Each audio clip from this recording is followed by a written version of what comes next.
अगर किसी औरत की कीमत उसके रंग से आंकी जाए तो क्या वह कभी इंसान बन पाएगी। राजपुर गांव में यही होता था जब तक एक काली बहू ने सब कुछ बदल नहीं दिया।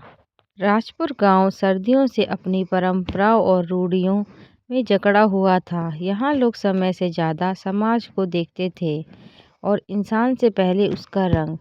इस गांव में चौधरी हरिराम का विशाल घर था जो सिर्फ ईंट पत्थर का ढांचा नहीं बल्कि सामाजिक घमंड की नींव पर टिका था।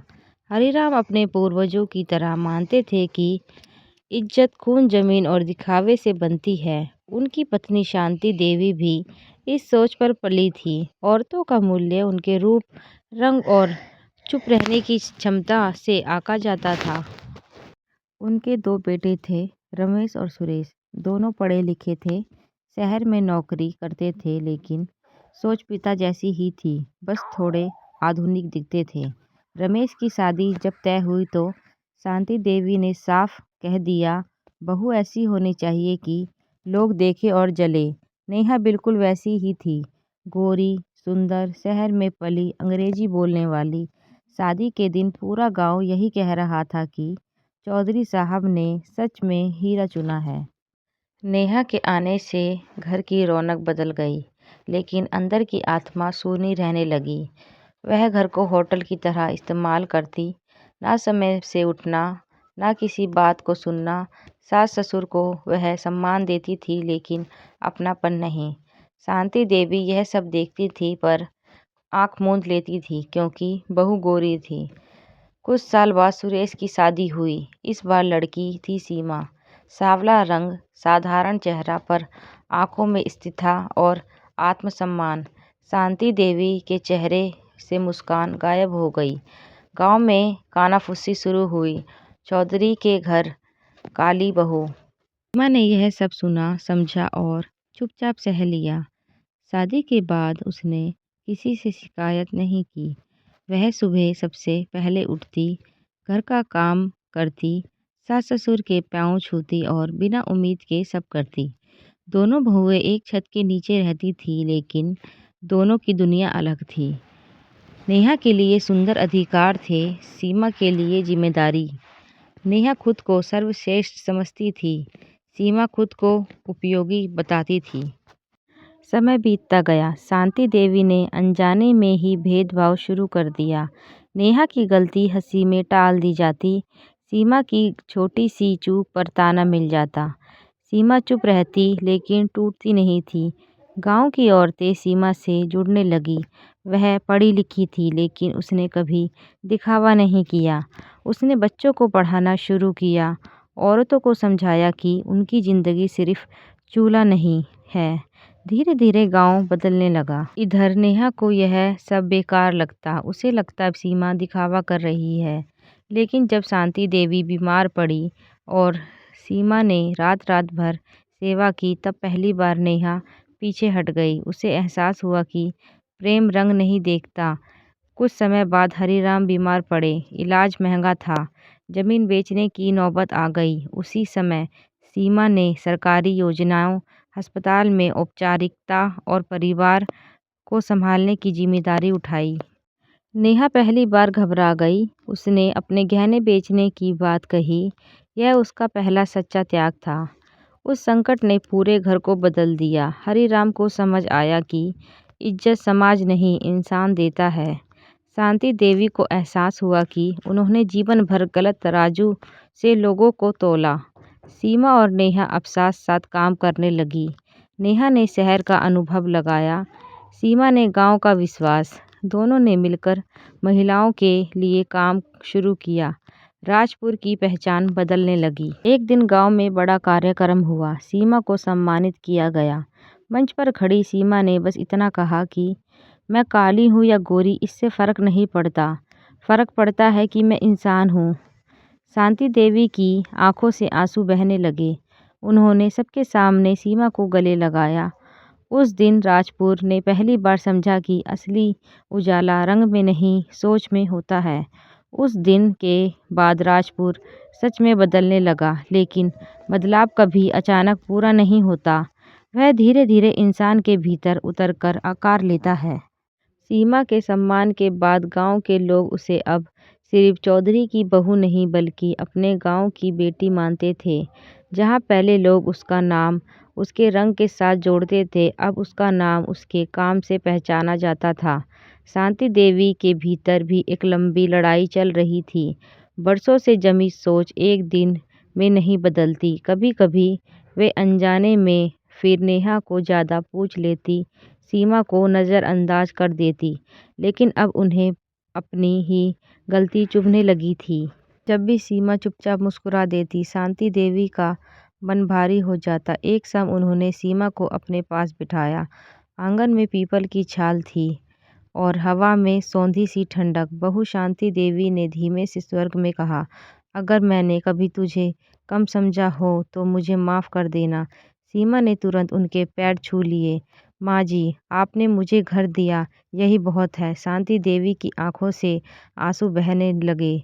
पहली बार उन्होंने महसूस किया कि सम्मान मांगने से नहीं, देने से मिलता है। उधर नेहा के भीतर भी उथल-पुथल थी। गांव में रहते-रहते उसे अपनी पुरानी जिंदगी अपने सपने जैसी लगने लगी थी। शहर की चमक, पार्टियां, सोशल मीडिया की तरफ सब कुछ अब खोखला लगने लगा। यहाँ उसे लोग उसके चेहरे से नहीं, उसके काम से पहचानने लगे थे। और यह पहचान कठिन थी क्योंकि इसके लिए बदलना पड़ता था। नेहा ने एक दिन सीमा से कहा, मुझे डर लगता है कि लोग मुझे कभी तुम्हारी तरह स्वीकार नहीं करेंगे। सीमा ने उसकी ओर देखा। लोग स्वीकार नहीं करते नेहा, इंसान खुद को स्वीकार करता है, बाकी अपने आप हो जाता है। इंसान। यह वाक्य नेहा के भीतर कहीं बहुत गहराई से उतर गया। समय के साथ दोनों बहुएं गांव के कामों में कंधे से कंधा मिलाकर खड़ी होने लगी। सीमा बच्चों की पढ़ाई में मदद करती, नेहा महिलाओं को बैंक, मोबाइल और सरकारी फॉर्म भरना सिखाती। गांव की औरतें जो पहले पर्दे से बाहर नहीं निकलती थी, अब बैठकों में खुलकर बोलने लगी। लेकिन हर बदलाव के साथ विरोधी भी आता है। गांव के कुछ पुराने लोग, खासकर पुरुष, इस बात से नाराज थे। उन्हें लगता था कि औरतें हद से ज़्यादा बाहर जा रही हैं। एक दिन पंचायत में बात उठी, बहुएं ज़्यादा बोलने लगी है, घर की इज्जत मिट्टी में मिल रही है। हरीराम चुपचाप सब कुछ सुनते रहे। पहले वे भी यही सोचते थे, लेकिन आज जब उन्होंने सीमा को देखा जो पूरे गांव को जोड़ रही थी, तो उन्हें लगा कि इज्जत टूट नहीं रही, बदल रही है। उन्होंने पंचायत में खड़े होकर कहा, अगर मेरी बहू गलत है तो सबसे पहले मैं गलत हूँ, क्योंकि मैंने उन्हें रोका नहीं। पूरा पंचायत सन्न रह गया। वही हरीराम जो कभी समाज के डर से जीते थे, आज समाज के सामने खड़े थे। उस दिन के बाद विरोधी धीमा पड़ गया। कुछ महीनों बाद सीमा के प्रयासों से गांव के स्कूलों को सरकारी सहायता मिली। एक पुराना कमरा पुस्तकालय बना। उद्घाटन के दिन सीमा ने बच्चों से कहा, मैं चाहती हूँ कि तुम कभी किसी का मूल्य उसके रंग से मत आंकना। पढ़ना इसलिए नहीं कि नौकरी मिले, बल्कि इसलिए कि सोच बड़ी हो। नेहा पीछे खड़ी यह सब देख रही थी।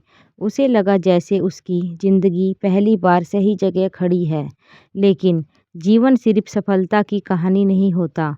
एक दिन अचानक रमेश की नौकरी चली गई। शहर की कंपनी बंद हो गई थी। यह खबर घर पर बिजली बनकर गिरी। नेहा डर गई। उससे फिर से असुरक्षा महसूस होने लगी। पैसे का डर, भविष्य का डर। इस बार सीमा ने उसका हाथ थामा।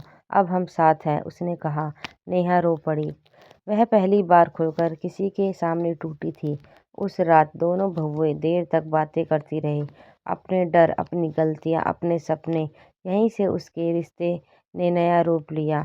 अब वह सिर्फ रिश्ते से नहीं, अनुभव जुड़ी थी। रमेश ने गांव में ही कुछ करने का निश्चय किया। नेहा ने ऑनलाइन काम शुरू किया। सीमा ने उसे हर तरह से सहारा दिया। धीरे धीरे फिर घर संभलने लगा। सालों बाद राजपुर का नाम जिले में लिया जाने लगा। लोग देखने आने लगे कि यह गांव कैसे बदला। हर बार जब कोई सीमा से पूछता, आपने यह सब कैसे किया? वह मुस्कुरा कर कहती, मैंने कुछ नहीं किया, मैंने बस इंसानों को इंसान समझा। एक शाम शांति देवी आंगन में बैठी दोनों बहुओं को देख रही थी। नेहा हंसते हुए कुछ समझा रही थी, सीमा बच्चों को पढ़ा रही थी। शांति देवी ने मन ही मन सोचा, काश यह समझ पहले आ जाती। उन्होंने आसमान की ओर देखा और बुदबुदाई, भगवान तूने मुझे देर से सही लेकिन सही रास्ता तो दिखाया। राजपुर की हवाओं में अब फर्क था। वहाँ अब रंग की चर्चा कम थी, सोच की ज्यादा। अब चौधरी का घर, जो कभी भेदभाव की मिसाल था, अब बदलाव की पहचान बन चुका था। कहानी की शिक्षा। यह कहानी हमें सिखाती है कि रंग, रूप और दिखावा कभी भी इंसान की कीमत तय नहीं कर सकते। समाज ने सदियों से कुछ झूठे पैगाम बना लिए हैं। गोरा रंग, ऊंचा खानदान, पैसा और चुप रहने वाली औरत, इन्हीं पैगामों पर लोग को तोला जाता है और यही से अन्याय जन्म लेता है। सीमा का किरदार हमें यह समझाता है कि सच्ची ताकत शोर में नहीं, धैर्य और आत्मसम्मान में होती है। उसने तानों का जवाब बहस में नहीं, अपने कर्म से दिया। उसने किसी को नीचा दिखाकर ऊपर उठने की कोशिश नहीं की, बल्कि सबको साथ लेकर आगे बढ़ी। नेहा की यात्रा यह सिखाती है कि सुंदरता अधिकार नहीं देती और आधुनिक होना सोच बदलने की गारंटी नहीं। जब इंसान अपनी असुरक्षाओं से लड़ता है, तभी वह दूसरों को समझा पाता है। शांति देवी और हरिराम के माध्यम से कहानी बताती है कि सबसे मुश्किल बदलाव बाहर नहीं, अंदर होता है। गलत सोच पीढ़ियों से चलती आती है, लेकिन अगर स्वीकार कर ली जाए तो उसे बदला जा सकता है। यह कहानी यह भी सिखाती है कि शिक्षा का मतलब केवल डिग्री नहीं, बल्कि सही गलत को पहचानने की समझ, दूसरों को बराबरी से देखने की सृष्टि और सवाल पूछने का साहस है। और सबसे बड़ा संदेश यह है कि औरत अगर खुद को कमज़ोर मानने से इनकार कर दे तो वह सिर्फ अपना घर ही नहीं, पूरा समाज बदल सकती है। अंतिम संदेश। रंग से नहीं, कर्म से इंसान को पहचाना जाता है। सम्मान मांगने से नहीं, इंसानियत से मिलता है। और जो समाज बराबरी सिखाता है, वही सच में शिक्षित समाज कहलाता है। यह कहानी सिर्फ एक गांव की ही नहीं, हर घर की है, जहां आज भी इंसान का रंग उसके रंग से तौला जाता है। सीमा ने हमें यह सिखाया कि चुप रहना कमजोरी नहीं और सहना मजबूरी नहीं होता। हमें इंसान का चरित्र देखना चाहिए, सीरत देखनी चाहिए, रंग नहीं। अगर आपको यह कहानी दिल को छू गई हो तो शेयर ज़रूर कीजिए, क्योंकि सोच तभी बदलती है जब कहानी आगे बढ़ती है। अगर आपको ये कहानी अच्छी लगी हो तो लाइक, सब्सक्राइब और बेल आइकन प्रेस ज़रूर कर देना। Thank you for watching.